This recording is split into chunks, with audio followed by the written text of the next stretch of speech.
السلام علیکم۔ برطانیہ کی نئی پاکستانی نژاد وزیر داخلہ شبانہ محمود کی سخت ترین امیگریشن پالیسی۔ نئے قوانین کے تحت پناہ کے متلاشیوں کو برطانیہ میں آباد کاری کے لیے 20 سال انتظار کرنا پڑے گا۔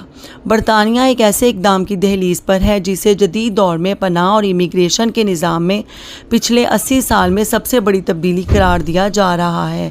یہ تبدیلی سختگی یورپی نظاموں جیسے ڈنمارک کے ماڈل سے متاثر ہو کر ایک انتہائی سخت اور محدود فریم ورک کی طرف واضح جھکاؤ کو ظاہر کرتی ہے۔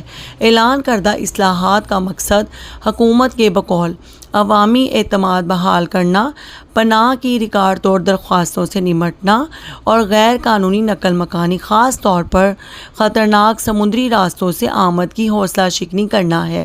ذیل میں ان بنیادی تبدیلیوں کا تفصیلی مرحلہ وار تجزیہ پیش خدمت ہے جن کے لیے آپ کو تیار رہنا چاہیے۔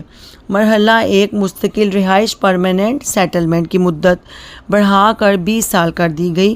یاد ہے کہ پاکستان تارکین وطن وہ سب سے بڑی قومیت ہے جنہوں نے برطانیہ میں پناہ حاصل کی اور حکومت پاکستان غیر قانونی افراد کو واپس بھیج دیا جائے گا۔